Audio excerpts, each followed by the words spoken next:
Our next speaker is Dr. Elmer Tu. He's talking on not a canned approach, management of Acanthamoeba keratitis.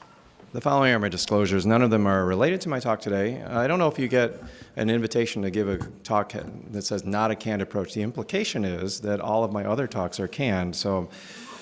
But I do thank you for putting me in front of Pedram because I'm going to give his talk during mine so that he doesn't have to do it. Anyway, not a canned approach. What we're going to go over is basically some current data, but also what to do when standard treatment doesn't work. The last iteration of the sort of survey of Acanthamoeba in the United States kind of ended in 2009. And you can see here that basically showed that there was still a significant incidence of Acanthamoeba here in the United States. There is some other published literature, but nothing very systematic. Mine is also not very systematic, but if you see here at UIC, we really haven't had a decrease in our number of cases. And all told, there's about 275 cases we've seen since 2003. So that's what I spend all of my spare time doing. Okay, so just to review the canned approach, basically the principles of successful management include recognition of disease. And delay in recognition is really the most common controllable factor leading to a poor outcome. You want to make a specific diagnosis, we'll go over that very briefly, but also institute prompt and aggressive treatment. And you can see the myriad of different things, different ways it can present below. So the things you want to do is obviously take a good history. You have to know the epidemiology of the disease to understand which patients are at risk so you can identify them and investigate them properly. There are numerous microbiologic methods that have been published as well.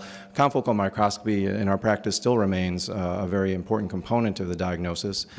There's the advent of molecular diagnosis that is available in select areas around the country.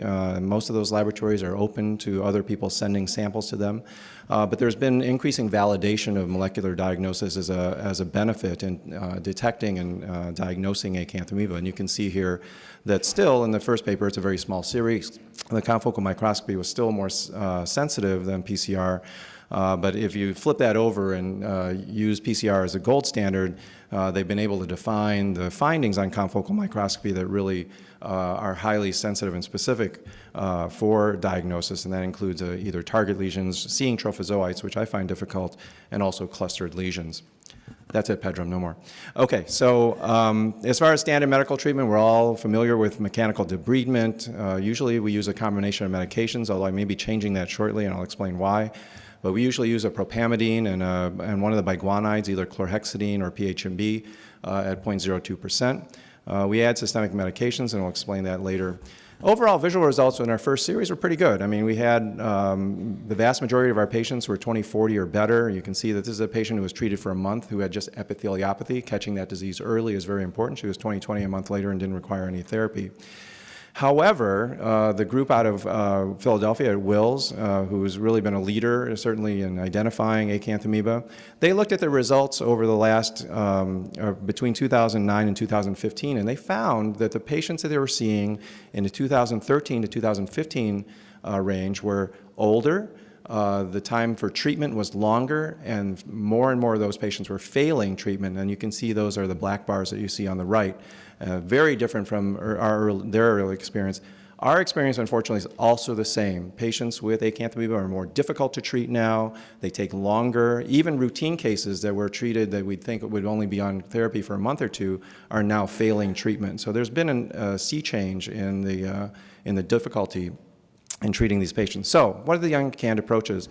The things you have to identify are things that may not be related directly to the Acanthamoeba. Polymicrobial infections we've talked about before. You can have a patient sailing along nicely with Acanthamoeba treatment and then suddenly show up in your office the next day with a picture in the middle. Many of these patients, and we've seen this repeated after several weeks of anti-Acanthamoeba treatment, may have a secondary bacterial infection. Generally, these are a strep viridans species. Our drug of choice for this is linezolid, 0.02%. Or 0.2%. It's highly effective, very easily compounded, and very comfortable for the patients. The other thing I would recommend to you is to use Benzalkonium Chloride containing solutions. We originally published in 2013 that it is very effective against trophozoites. A paper that came out just last month showed that it's actually also cysticidal and is more effective than propamidine. And in fact, bromelain, most of its effect is actually from the BAK that's in it, not from the bromelain itself. So feel free to use a BAK-containing compound, even a glaucoma medication if you want, just for fun. Prior corticosteroid treatments, there has to be a use for those. They're probably on the shelf now. Prior corticosteroid treatment we know is not good for these patients. That's been proven from Dr. John Dart, who will be giving a lecture on Sunday at his Castroviejo lectureship.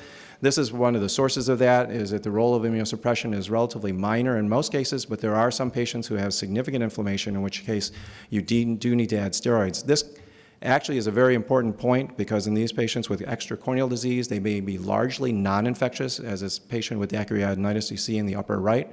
But this patient below is a patient of my partner, Dr. Sugar, who came in with a severe scleritis, which is often thought to be non-infectious.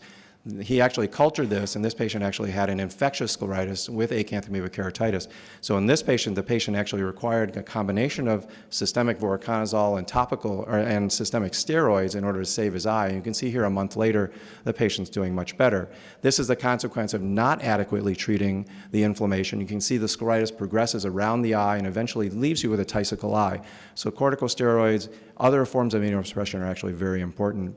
Other management strategies you want to think about, increasing the dosing of the medications, and then you want to look at second-line agents. Direct membrane acting agents we're all familiar with, specifically PHMB and chlorhexidine. Alexidine, interestingly, which is a contact lens disinfectant, has also been used in some cases. Natamycin may have some effect. The story is still out on that.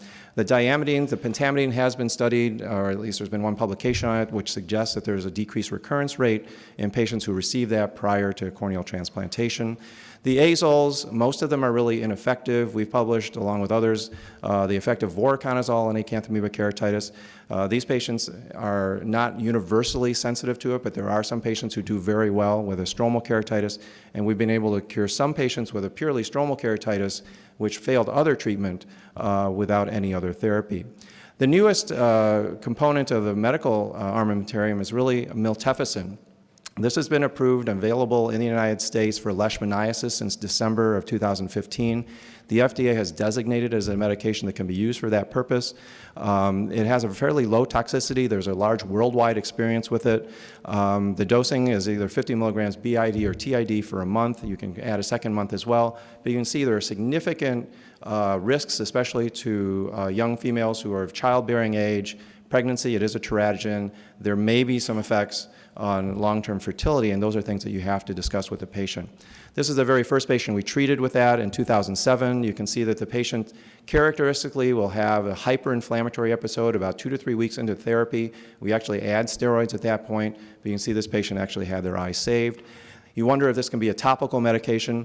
This is miltefosine, a study out of Elvi Prasad, who does excellent work with Dr. Baga there.